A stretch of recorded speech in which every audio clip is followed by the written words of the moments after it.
아멘. 아멘. 오늘은 예수님의 비유 시리즈 7번째 바리새인과 세리의 기도 비유입니다.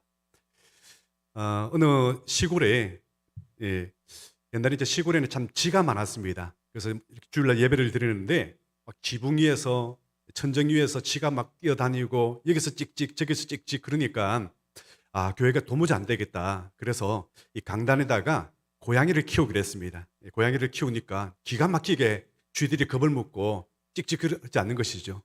그러다가 이제 세월이 많이 흘렀습니다. 이제 농촌 분위기도 도시화되고 그러는데 이제 새로운 목사님이 담임 목사님으로 부임해가지고 주를 설교를 하는데 자꾸 뒤에서 고양이가 야옹 그러고 고양이가 있는 거예요. 너무 놀래가지고 이 강단 위에 왜 고양이가 있지?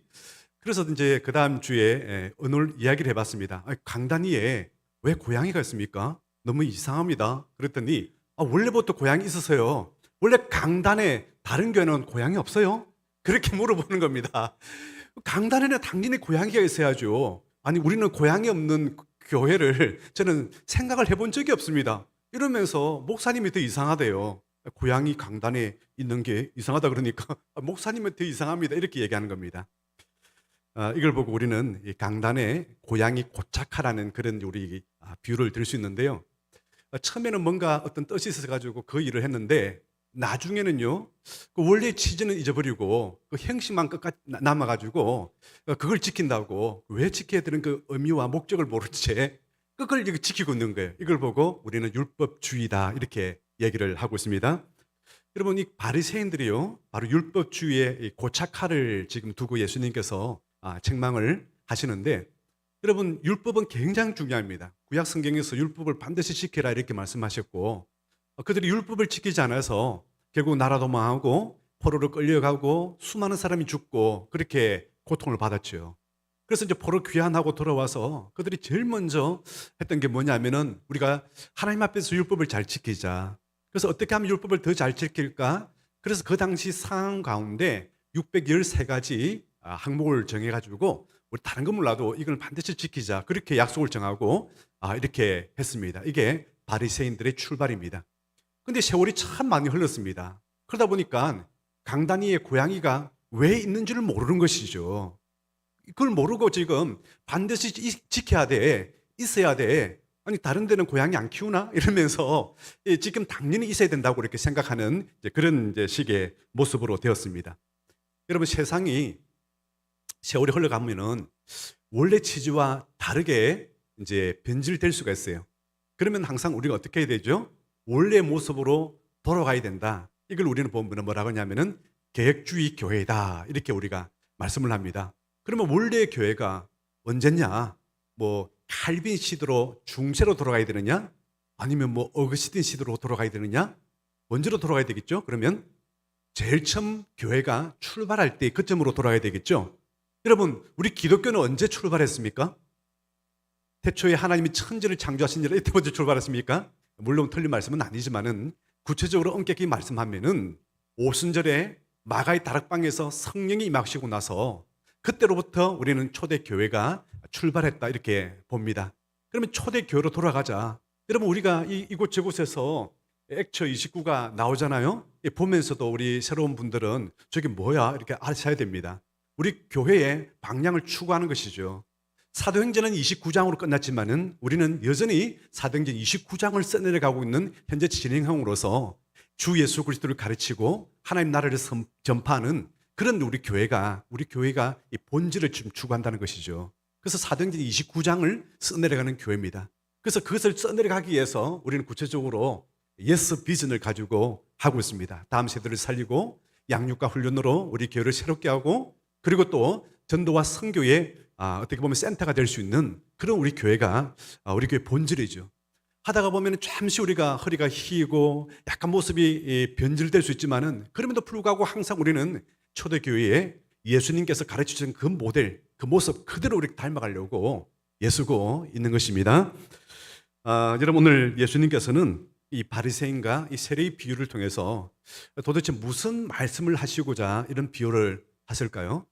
뭐 기도 비유니까 어떤 기도는 하나님께서 인정하셨고 어떤 기도는 인정하지 않았기 때문에 이런 기도해야 돼. 단순하게 기도 잘하는 그런 비유는 아닐 겁니다. 그래서 오늘 우리 기도 이 말씀의 내용을 요약해 보면요, 바리새인은 성전에 올라갔습니다.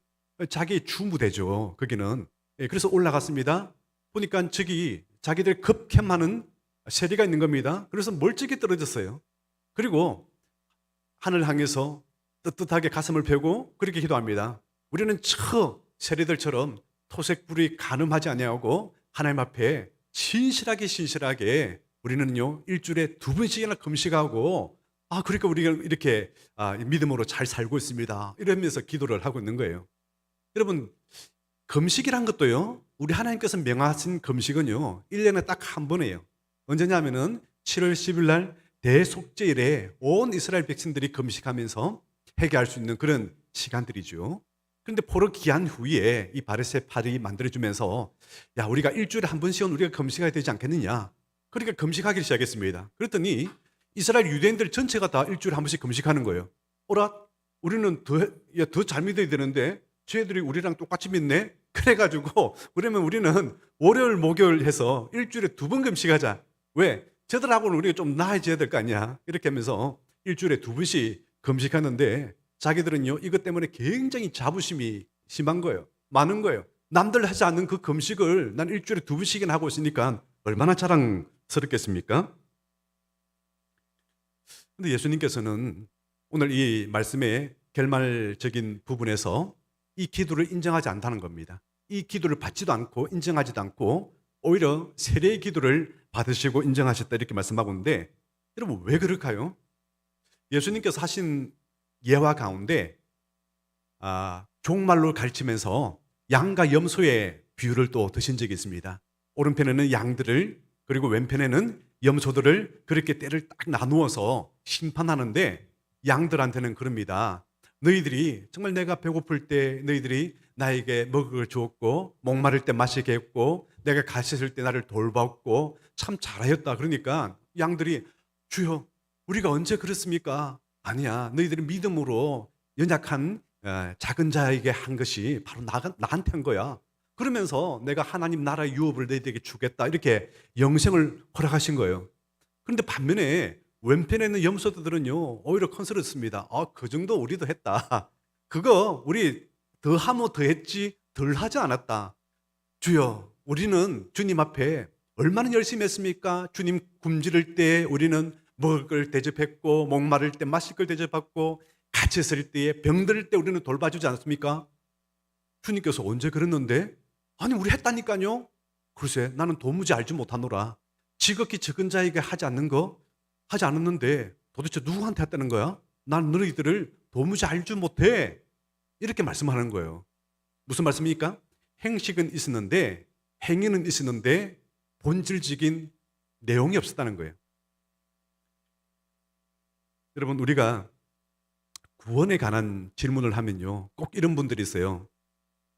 여러분, 예수님 믿고 구원받는데요 주와 그리스도를 믿어야 됩니다. 그러면은 아니 그냥 예수님 믿고 구원받으면 되지 뭘 또 복잡하게 또 그렇게 까다롭게 가르칩니까? 이러면서 좀 쉽게 그냥 믿고 말지 왜 그렇게 가르칩니까? 그렇게 얘기해요. 그러면 제가 이런 질문을 해요. 성경에는 2가지 말씀이 나옵니다.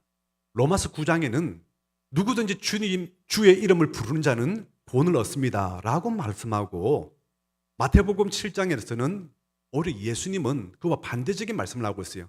누구든지 나보러 주여 주여 하는 자마다 다 구원을 받는 것이 아니라 아버지의 뜻대로 행하는 자, 그렇게 산 사람들이 구원을 받는다, 이렇게 말씀을 하고 있어요. 이쪽에는 주님 이름만 부르면 된다면서요. 근데 이쪽에는 주님 이름 부른다고 해서 구원 받는 게 아니다, 이렇게 반대로 말씀하고 있어요. 여러분, 그럼 어디 말씀을 우리가 들어야 될까요? 그래서 여러분, 하나님 말씀은요 쉬운 게 아니에요. 그래서 그 말씀을 우리가 잘 들어야 되는 거예요. 아니 예수님 믿으면 구원 받는다면서요. 맞아요. 한편으로 또 이렇게 말씀한다는 거예요, 이게. 그럼 우리가 어떻게 하라는 거예요? 여러분, 그 때와 상황을 잘 알아봐야 돼요.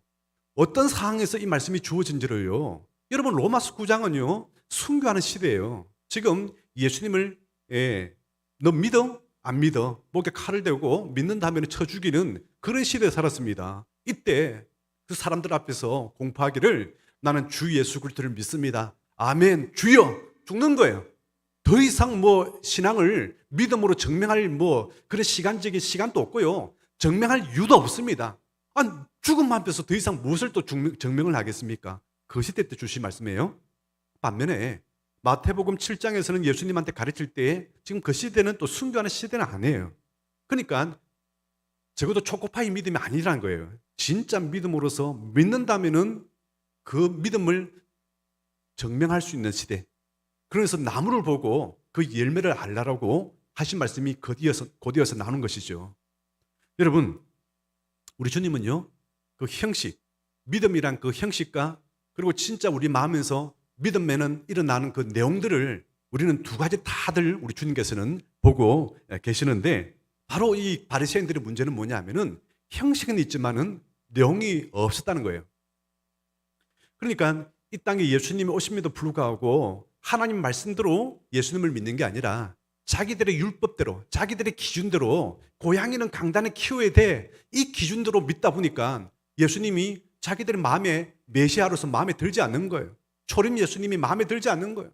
그러니까 돌로 쳐 죽이고, 아직까지 그들은요 초림 예수님이 아니라 재림 예수님을 계속해서 그들은 기다리고 있는 것입니다.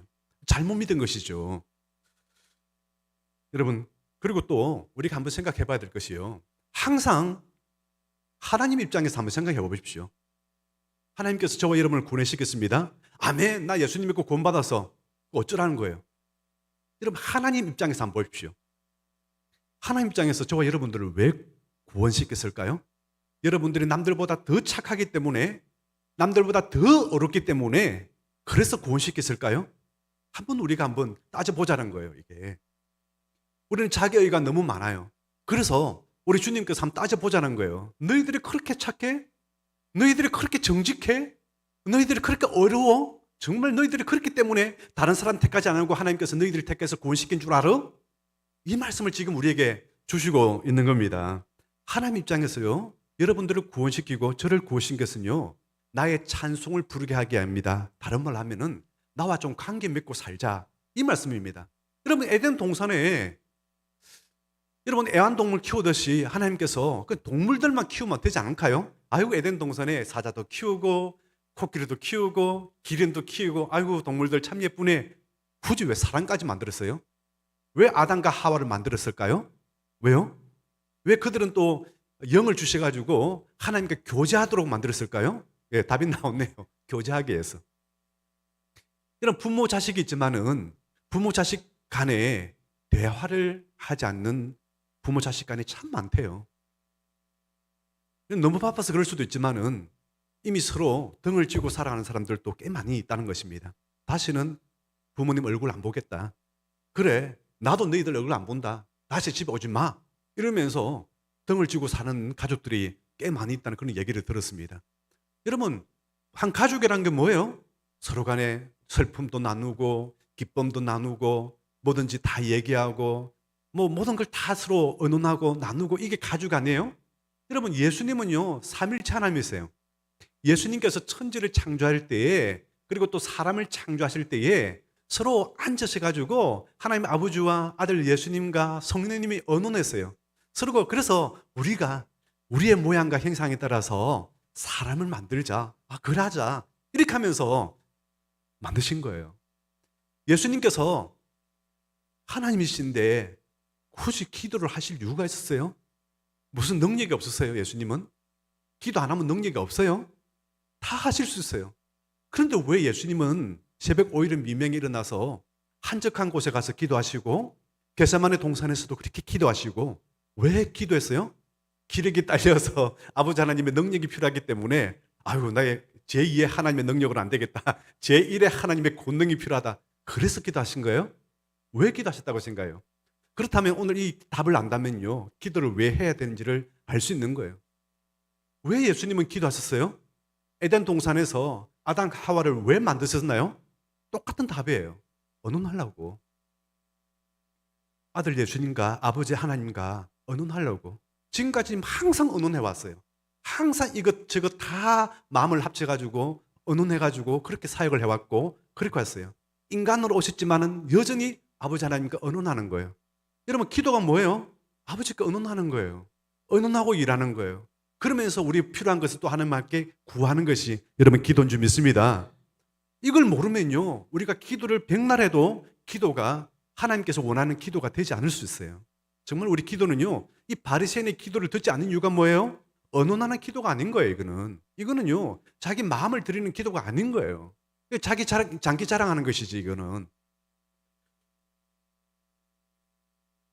여러분 MZ 세대가 80년대부터 해가지고 2010년도까지가 MZ 세대래요. 그러니까 45, 6세 이하부터 지금 10대들까지가 MZ인데요. MZ 세대들의 장점들이 있어요. 굉장히 합리적이란 거예요. 이것이 어떤 고양이를 왜 키워야 되지? 고양이 키울 이유가 없네? 그럼 고양이 빼버리는 거예요. 이게 MZ예요. 근데 그 이후의 세대들은요, 전통이니까 고양이 키워야 돼. 왜요? 그냥 키워. 어른들이 말하면 들어야지. 왜 말이 많아? 이런 거예요. 근데 신앙적으로요, 지금 MZ들은요, Y가 꼭 필요한 거예요. 거기에 대한 답을 듣고 싶은 거예요. 어떤 장모님 가정에 자녀가 이제 청년이 됐는데 아버지한테 이렇게 얘기하더란 거예요. 아버지, 저는 이제 교회 안 나갈랍니다. 그러니까 보통 사람 같으면은 야단쳤을 거예요. 내가 너를 그렇게 가르쳤어? 너 지옥 갈래? 이러면서 막 따지고 야단치고 했을 것 같아요. 그런데 그래? 앉아봐라. 좀 얘기 좀 해보자. 요즘 무슨 일 있냐? 이러면서 이야기를 해보니까 교회에 일어난 이야기를 너무 말하는 거예요. 굉장히 걱정한 것은 혹시 하나님 없다 할까 봐가지고 굉장히 불안했는데 그건 아니란 거예요. 이게 관계가 문제였어요. 교회 안에 친구들과의 관계, 그리고 거기에 있는 부목사님하고 서로 사이가 안 좋아가지고 일어나는 관계, 여러 가지 문제를 아버지 앞에 얘기를 하더는 거예요. 그러면서 아들아 괜찮다. 마음이 그렇게 힘든 거 얼마나 네가 참 마음고생이 심했겠냐. 누구한테도 말도 못하고 그지? 예. 그러면서 아버지 입장에서 얘기를 하는 거예요. 나도 교회 안에 꼭 마음에 드는 사람이 있는 게 아니라 마음에 안 드는 사람 너무너무 많단다. 너무너무 많은데 한번 이렇게 해보는 게 어떠냐. 이러면서 서로 얘기를 하면서 지혜를 가지고 그렇게 풀어가더란 겁니다. 그래가지고 지금 아주 이제 그 아들이 지금 장로님이 지금 됐거든요. 지금 아버지 원로 장로님, 아들 장로님, 참 그 장로님이 됐대요. 여러분 얼마나 귀합니까? 여러분 우리 교회도 그런 일이 일어나기를 저는 축원합니다. 이야기를 해야 되는 거예요. 왜 그러냐 물어봐야 돼요. 무조건이라고 말하지 마십시오. 우리는 그렇잖아요, 그죠? 애들이 왜요? 물어보면은 왜요는 무슨 왜요? 왜요는 일본 담요가 왜요지? 이러면서 막 야단치잖아요. 우리 상시하게 우리는 그렇게 답을 못 들었지만은 그러나 우리 다음 세대한테는요 왜요라는 그 문제에 대해서 답을 해줘야 돼요. 그래 같이 고민해보자. 나도 그것이 아직 생각을 못 해봤는데 그렇네. 이러면서 고양이를 왜 키우지? 나는 잘 몰랐는데 그러고 보니까 그런 게 좀 있네. 이러면서 서로 함께 얘기를 해오고 그러면서 긍정적으로 풀어나가야 되는 거예요. 성경에 그런 게 있나 이러면서 잘 모르면 또 목사님한테 물어보고 그러면서 답을 찾아가는 것이 신앙인 것이지 그냥 믿어. 덮어놓고 믿어. 이게 신앙 아니에요. 여러분 우리가 성경은요 덮어놓고 믿는 게 아니에요. 여러분 나는 하나님 말씀 몰라도 돼. 주여 무조건 믿습니다. 이거 신앙 아니에요. 여러분. 여러분 우리가 신명기에서 보세요. 자녀 교육에 대해서 말씀하면서요. 어떻게 말씀하셨어요? 기도 열심히 하라 가르치지 않아요. 뭘 단지 가르쳐요? 말씀을 주야로 묵상하고 이 말씀을 머리도 싸매고 손에도 붙이고 그리고 또 문에도 붙이고 가는 곳마다 하나님 말씀 포스트잇이 보이가지고 말씀을 암송하고 묵상하도록 그렇게 하고 있어요. 가정교육은요 말씀 암송 교육이에요. 그게 유대인들입니다. 그게 신앙이에요. 이게 우선적으로 필요하다는 거예요. 그러고 나서 이 말씀에 따라서 너 믿으라 이렇게 가르쳐야지 덮어놓고 믿으라 이거 신앙 아니란 겁니다.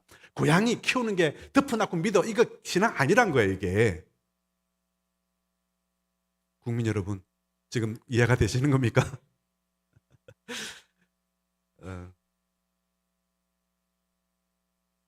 또 이제 바리새인들의 기도를 가만히 보면요 자기들이 싫어하는 세리가 기도하고 있으니까 극해 맞아가지고 부근에서 기도하지 않고 아주 떨어져가지고 자기들의 그런 기도를 하고 있습니다. 여러분 신앙생활을 오랫동안 하면은 은혜표, 참 인자한 천사표 이런 이제 직분자들이 되는 게 정상이겠죠, 그죠? 우리 이제 신앙생활 오래 하면은 장로님, 권사님들 누가 보더라도 천사표가 돼야 되고 얼굴만 쳐다봐도 은혜가 넘치고 그래서 나 저분 따라서 나 믿고 싶다. 이런 생각이 여러분 들고 있죠, 그죠? 예, 우리 교회는 다 들고 있습니다. 예, 우리 권사님 쳐다봐도 나도 저렇게 믿고 싶어. 우리 장로님들 얼굴만 쳐다봐도 참 잘 믿어. 나도 저렇게 믿고 싶어. 다들 그렇게 생각하는데 우리 교회 빼고 다른 교회는 안 그렇다는 거예요, 이게. 근데 정반대로 오래 믿었더니요, 은혜표, 천사표가 아니라 까탈표가 되는 거예요. 정말 까탈스럽다.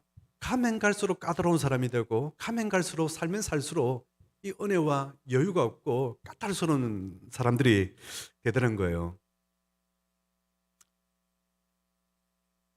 그래서 우리 금요일에도 말했지만은 주일 예배 드리고, 주일 오후 예배 드리고, 수요 예배 나오고, 금요 예배 나오고, 새벽 기도까지 나오면은요, 그전에는요, 일단 호칭이 달라진다 그랬죠. 한동안 김집사, 이집사, 이건사 이렇게 부르다가 어떻게 호칭이 바뀐다고요?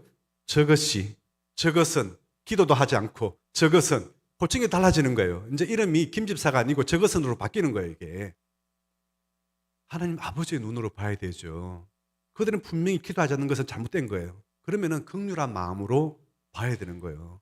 그런데 우리는 어떻게 봐요? 까탈스럽게 보는 거예요. 저것은 이렇게 되는 겁니다. 결혼 전문가들이 얘기하잖아요, 그죠? 결혼하기 전에 눈을 부릅 뜨고 쳐다봐라. 그리고 결혼하고 나면은 아주 눈을 조금만 뜨고 그래가지고 쳐다봐라. 무슨 뜻인지 이해하시죠, 그죠? 그런데 우리는 어떻게 합니까? 결혼하기 전에는 도파민이 분비돼가지고 눈을 뭐든지 좋게 봅니다. 근데 막상 결혼하고 나니까 돋보기가 뭡니까? 현미경으로 쳐다봐죠. 이것도 문제, 저것도 문제, 저것은 완전하게 흰 장갑을 끼고 딱 닦으면서 이 뭔지 뭐야 이렇게 되는 거예요, 이게. 이러면 어쩌면 이게 오랫동안 신앙생활을 하는 우리 모습이 아닐까 이런 생각이 드는 거예요. 여러분, 우리가 구원받은 것은요, 내가 남들보다 더 뛰어나기 때문에 내 의 때문에 구원받은 것이 아니라 하나님 은혜로 여러분 구원받았다는 거 믿으시기 바랍니다. 그렇게 우리가 구원받았다면 우리는 어떻게 살아가느냐? 은혜로 살아가야 될 줄 믿습니다. 셰리는 어떻게 기도합니까? 성전에 올라갔습니다. 여러분 이걸 높이 평가해야 돼요. 여러분 셰리는요, 이 성전은 자기 바운더리가 아닙니다. 성전은요, 이게 바리새인들의 바운더리지 셰리가 함부로 갈 곳이 아닙니다.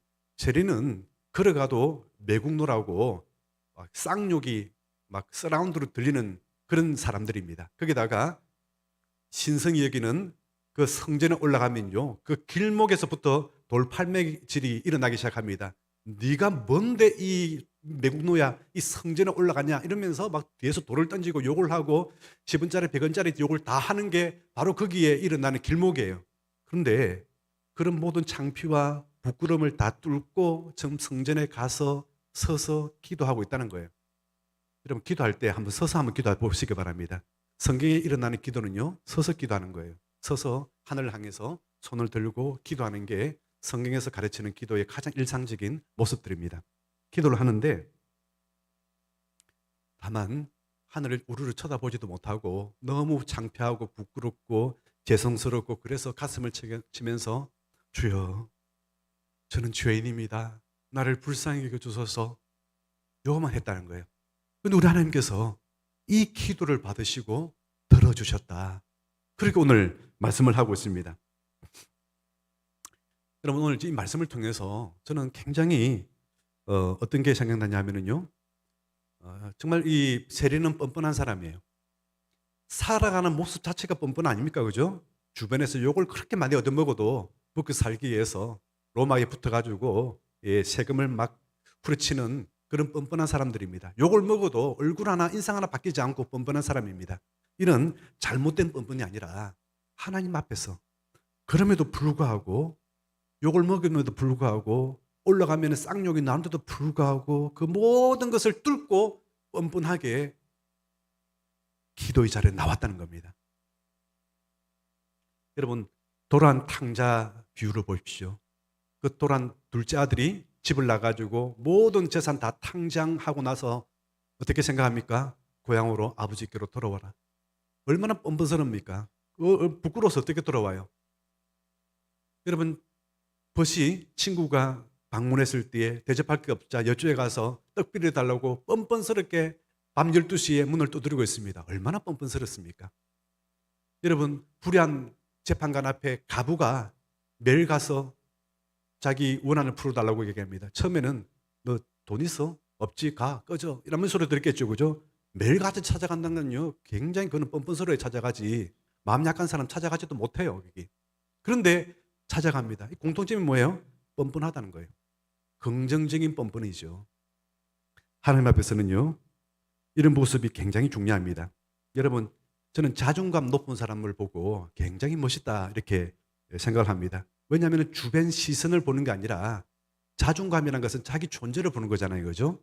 그래서 굉장히 멋있다 이렇게 하는데, 이런 사람들이 대체로 보면은요, 적성이 굉장히 좋아요. 적성이 좋은 일을 하다 보니까 지금 만족도들이 굉장히 또 높아요. 여러분, 적성이란 게 뭘까요? 많은 사람들은요, 직업을 선택하거나 보면은요, 남 눈치 보면서 선택해요. 이거 하면 사람들 앞에 내가 어깨를 펼 수 있겠지 이러면서 공부하고 남 눈치 보면서 일을 선택하고 그렇게 합니다. 어느 일타 강사가 그 얘기를 하더라고요. 여러분, 학생들한테 적성이 뭔지 아니? 이 학생들이 잘 모르죠. 자기한테 적성이 뭔지. 근데 쉽게 얘기해 줄게. 적성이 뭐냐면은 뭘 보면서 저거 우습게 여겨지면 그게 내 적성이야. 무슨 말이냐면은 축구를 하고 있는데 축구를 보는데 야, 저것도 못 제켜? 저것도 못 넣어? 아이고, 내가 하면 쟤보다 잘하겠다. 해봐, 너. 그게 적성이라는 거예요. 그 사람은요, 일타 강사가 왜 됐냐? EBS를 보고 있는데 그 강사가 너무 못 가르치는 거예요. 저것 뭐 하는 거야? 돈 받고. 저것도 못해? 내가 저것보다 잘하겠다. 그래가지고 강사가 됐다는 거예요, 이게. 어떻게 보면 저도 목회자가 되는 입장에 있어서는요, 그런 마음이 있었어요. 목회를 하면서도 너무 답답한 구석이 좀 있었어요. 그러면서 늘 기도하는 가운데 막 그런 마음이 있었어요. 하나님께서 정말 네가 해봐라 이 마음을 주시면서 목회를 하게 됐는데, 여러분, 그런 거예요, 이게. 그래서 자기가 좋아하고 잘하는 일을 하다 보니까 오히려 그 기쁨이 되고 전문가가 될 수 있는 것이죠.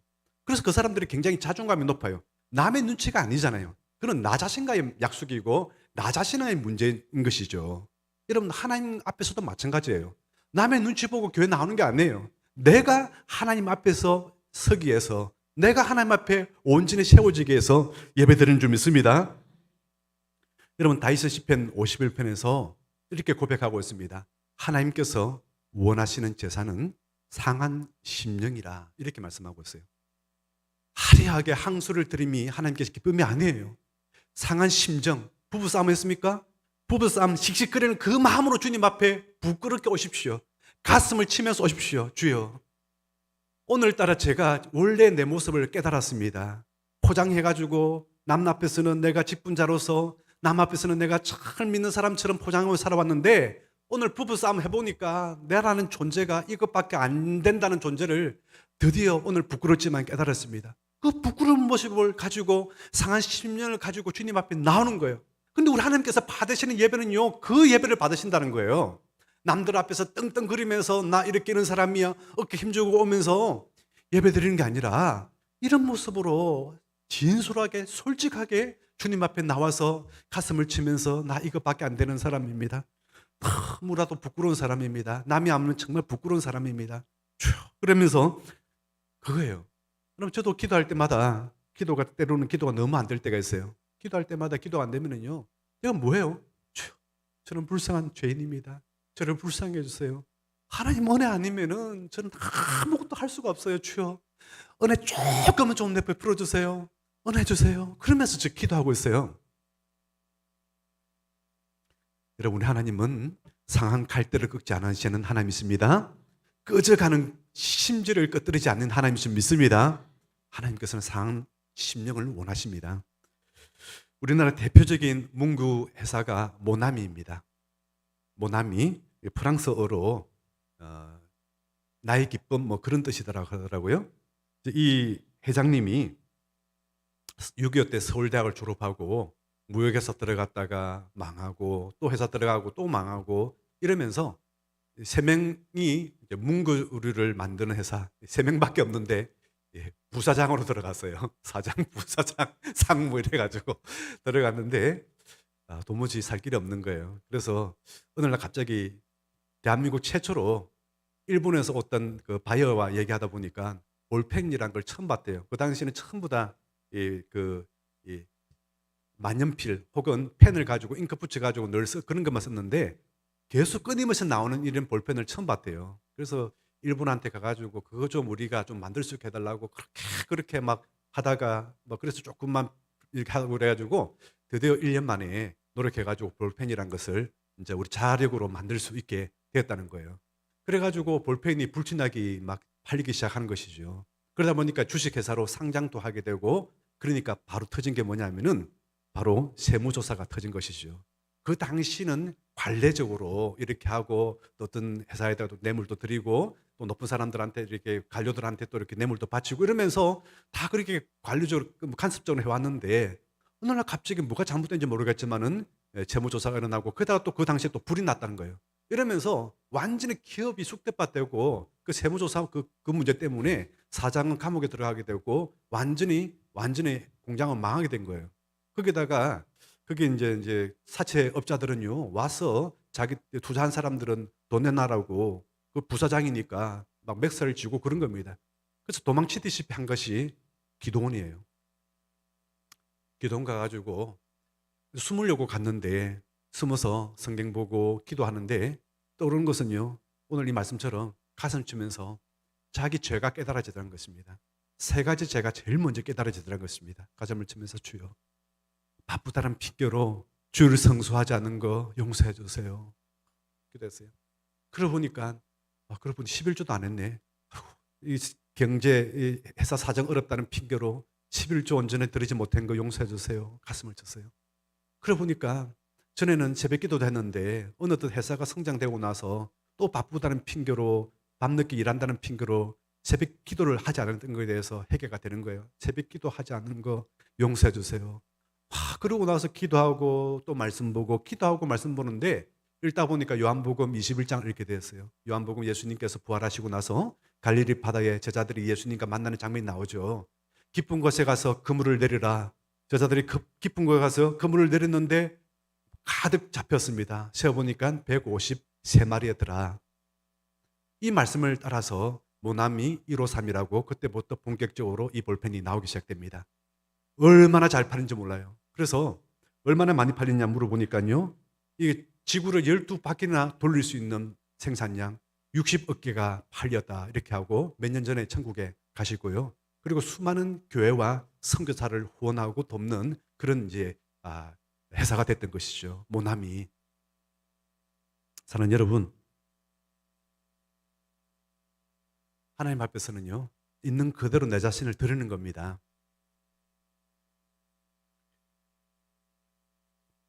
상한 심령을 가지고 주님 앞에 나와야 되는 거예요. 논산훈련소에서 요즘 가장 우리 MZ들한테 핫한 찬양이 여러분 뭔지 아세요? 실로암입니다. 제가 청년 때도 실로암 참 많이 불렀는데 지금도 실로암이 어쨌든 교회에서는 잘 안 불리는데 논산훈련소에서는 그렇게 많이 불린다는 거예요. 여러분 논산훈련소 실로암 그 실로암을 지었던 사람이 당시에 고등학교 3학년이었던 신형근 학생이라는 이 청년이 이 학생이 이 노래를 만들었어요. 그러고 나서 내가 신학교를 가야 되냐 일반대를 가야 되느냐 고민하다가 서울장신대학에 입학을 하게 됩니다. 그리고 이제 이 찬양을 가지고 찬양팀을 만들어 가지고 그 당시에 교회들마다 시골 교회마다 여름 성경학교 하잖아요. 자기들이 가서 천국 잔치를 열어주고 성경학교를 운동하고 이 찬양을 많이 보급을 시켰어요. 그래서 하는 이제 극동 방송하는 그런 또 찬양의 뭐 발표회도 나가지고 그랑프리를 했다고. 그런데 문제는 마음속에 많은 것을 보다 보니까 사업을 해야 되겠다 생각이 들었던 거예요. 그래서 신학 대학원에 입학하지 아니하고 사업을 하게 되었어요. 그 사업이 만만치 않죠. IMF가 왔을 무렵에 사업이 너무 안 되고 스트레스 받고 이러면 가지고 몸이 너무 안 좋아가지고 병원에 가보니까 이미 폐암 4기 말기였어요. 병원에서는 시한부로 2개월이라고 줬습니다. 2개월 살 수 있으니까 그때까지 집에서 맛있는 거 드시고 할 거 다 하시라고 그렇게 했습니다. 그래서 모든 걸 버려두고 기도원으로 올라갔습니다. 올라가서 거기서 생식을 하면서 그리고 또 맛있는 고기도 좀 먹어가면서 하나님 앞에 기도만 했습니다. 이왕 천국 갈 건데 그러면서 그때 실로암 찬양했던 것을 계속 불렀던 거예요. 실로암 찬양을 불렀던 것은요, 자기가 고3 때 은혜를 받아가 부흥회 갔다가 은혜 받았는데 요한복음 9장 말씀이었어요. 그 소경한테 누구 죄 때문에 이 사람 소경됐습니까? 아니야. 누구 죄 때문에 그런 게 아니라 하나님께서 하실 일을 나타내기 위해서 소경된 거야. 그러면서 진흙을 이겨가지고 눈에 붙이면서 신랑 연못에 가서 씻으라. 그래서 씻었더니 이 소경이 완전히 눈이 떠진 것이죠. 영적인 소경인데 오늘 이 말씀을 통해서 제 눈이 열리게 되었습니다. 그런 뜻에서 실로암이라는 찬양을 지었던 것이죠. 그제서야 이 말씀이 다시금 깨닫게 되었습니다. 지금까지 살아오면서 제가 돈을 한번 벌어보겠다고 영적인 소경 상태로 눈이 감긴 상태로 제가 살아왔습니다. 이제야 깨달았습니다. 그러면서 찬양을 부르고 회개하고 눈물 흘리며 기도하고 그러면서 병원에 이제 정기적으로 가야 되니까 가보니까 자꾸 나아지고 있다는 거예요. 2개월이면 죽어야 되는데 2개월 지나도 살아가 있고 3개월 지나도 살아가 있고 이러면서 무려 20년을 살았다는 거예요. 몸은 약하고 그러면서도 불구하고 주의 일을 힘쓰려고 교회에서 봉사를 열심히 했습니다. 그러다가 하나님께서 그래 내가 목회자가 되겠다고 그 당시 결단하고 갔는데 하지 못한 거 다시 목회자가 돼야 되겠다. 그래서 2010년도경에 신학대학원에 입학을 했습니다. 그리고 졸업을 하고 명성교회에서 부목사로 생활하다가 최근에 지금 포항에서 목회를 지금 담임 목사직을 지금 하고 있는 상태였습니다. 여러분 어떻게 보면 우리가 영적으로 눈이 감긴 채 우리가 살 수 있어요. 나는 부유하다. 나는 모든 걸 다 봤다라고 볼 수 있습니다. 그러나 사실은 영적으로 눈이 감긴 채로 안약을 넣어야만이 볼 수 있는 사람일 수도 있어요. 오늘 우리 찬양을 할 텐데요. 영적인 눈이 떠여서 나의 실체를 볼 수 있기를 주는 축원합니다. 나는 죄인이로소이다. 나를 불쌍히 여겨주세요. 그런 모습이 있기를 주의 이름 축원합니다. 우리 함께 찬양하겠습니다. 어두운 밤에 캄캄한 밤에